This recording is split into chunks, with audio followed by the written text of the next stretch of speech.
Jadi sejauh ini banyak kalangan, banyak masyarakat dalam maupun luar ya, yang meragukan apakah kepercayaan leak itu akan bisa tetap ada, tetap eksis, atau satu saat akan punah.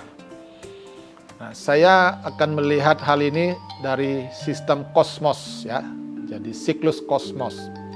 Jadi sejauh masih ada pura dalam, sejauh masih ada kuburan, sejauh masih ada pura Prajapati, dan ritual kepada alam masih terjaga, dan pohon-pohon besar ya, yang sifatnya sudah ratusan tahun bahkan lebih dari 200 tahun masih ada, maka sejauh itu kepercayaan tentang liak dan leak ini tetap eksis.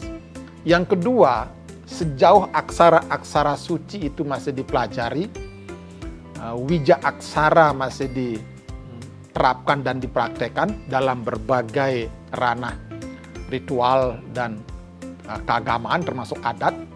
Begitu juga dengan para guru tantra, siwa Buddha tantra itu masih ada, maka sejauh itu liak dan leak ini akan tetap masih menjadi bagian dari sistem teologi dan kehidupan masyarakat Bali. Jadi ibaratnya liak dan leak ini melebur di dalam atmosfer, melebur di dalam oksigen kebudayaan Bali.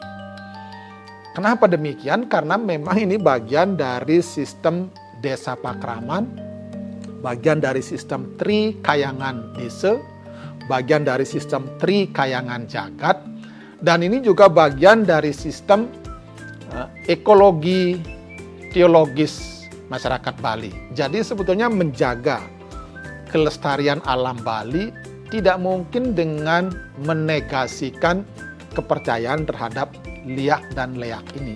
Karena itu bagian dari sistem elemen yang sangat fundamental dari kosmos, yaitu Ruwa Bineda. Bahkan di dalam diri kita ini Ruwa Bineda ada, gitu ya. Jadi nggak mungkin misalnya kita meniadakan bagian tubuh kiri yang dianggap kiwo, atau meniadakan bagian tubuh kanan yang dianggap tengen.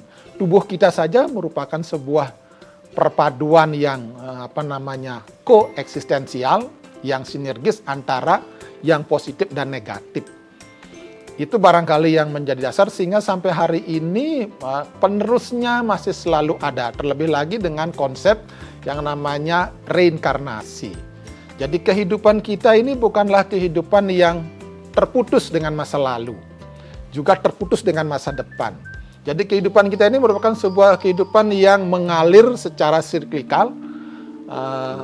Bagian-bagian dari karma kita di masa lalu yang belum selesai dilakukan, dia masih terus merembes dan mengalami emanasi ke dalam kehidupan yang dilakoni oleh keturunan masyarakat Bali itu masing-masing. Ada terah yang masih meneruskan dan itu masih berlanjut. Jadi selama proses itu ada, kepercayaan ini akan selalu terjaga dan ada sustainability-nya, ada keberlanjutannya. Jadi memang ini adalah hakikat dari kosmos itu sendiri dan juga hakikat dari sistem teologi masyarakat Hindu Bali yang berbasis pada sistem yang sangat kuat tentang pemahaman, pengetahuan siwa Buddha Tantra. Tidak bisa yang satu menegasi yang lain atau yang satu memisahkan yang lain. Jadi ibarat sebuah dunia yang bulat dan utuh, masyarakat Bali menjadi bagian dari sistem dinamika dunia yang utuh itu. Jadi pengetahuan tantris ini, pengetahuan tantra ini juga bagian dari sistem itu, tidak bisa diabaikan. Ada di dalam benda-benda fisik, Asta Prakerti itu juga menjadi bagian di dalam sistem tubuh kita dan sistem pemikiran kita.